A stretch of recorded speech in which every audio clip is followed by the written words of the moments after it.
So నాకు ఇక్కడ కొన్ని డౌట్స్ ఉన్నాయి. ఏంటంటే ఇప్పుడు మనం డివైస్ కానీ ఇంప్లాంటేషన్ చేస్తాం మనం.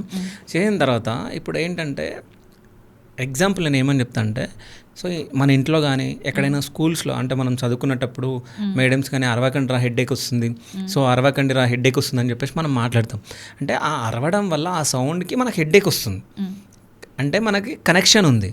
కానీ డివైస్ని మన బాడీ పార్ట్స్కి ఎట్లా కనెక్ట్ చేస్తారు అనేది నా డౌట్. ఏ డివైస్ని? ఇయరింగ్ డివైస్ని. Okay, if that has to be understood two things. I'll tell how they work. Okay. Hearing aid అనేది ఎప్పుడు ఇస్తారు? When you have residual hearing. అంటే 50% వినపడుతుంది, 50% వినపడట్లేదు. Any hearing aid is not just directly on like that. Okay. దానికి ఒక power ఉంటుంది. మీ loss బట్టి, మీ పవర్ బట్టి మీకు ఎంతైతే సౌండ్ వినపడట్లేదో అంత సౌండ్ మాత్రమే is given from the hearing aid. Okay. ఇప్పుడు 50% వినపడుతుంది అంటే we're not disturbing the frequencies or the volume that you can hear. We're only trying to cover the absent hearing.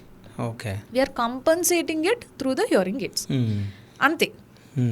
అక్కడ మీకు ఎంత పవర్ ఉందో అంత బట్టి we as an audiologist recommend you ki you know ఇంత లాస్ ఉంది, ఇంత power ఉంది. You will usually have a graph like I said assessment తర్వాత దీనికి ఇది సూట్ అవుతుంది, మీకు ఇది సూట్ అవుతుంది, మీ ఏజ్ బట్టి ఇది సూట్ అవుతుంది. అయితే పుట్టినప్పటి నుంచే ఇయర్ లాస్ ఉంది?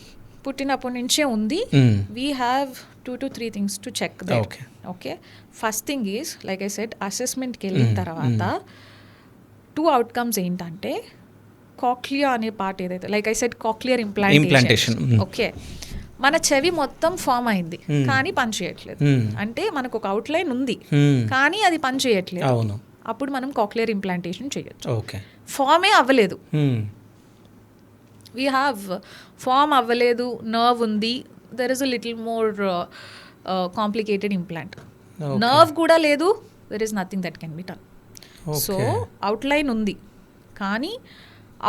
ఉంది కానీ పని చేయట్లేదు is when you can use a cochlear implant. Cochlear implant ఏం చేస్తారు అంటే ఇప్పుడు మనం డిస్కస్ చేసిన ప్రాసెస్ మొత్తం ఇక్కడ నుంచి చెవి ఉంటుంది, ప్రాసెస్ వెళ్తుంది, అదంతా దీనంతా బైపాస్ చేసి డైరెక్ట్గా నర్వ్కి రీచ్ అయ్యేటట్టు ఒక ఇంప్లాంట్ని ప్లేస్ చేస్తారు.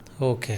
సో సౌండ్ ఏదైతే వినిపిస్తుందో అది డైరెక్ట్గా ఇంప్లాంట్ నుంచి వెళ్ళి ఆ కాక్లియర్ ఇంప్లాంటేషన్ నుంచి డైరెక్ట్గా నర్వ్ని ట్రిగర్ చేస్తుంది.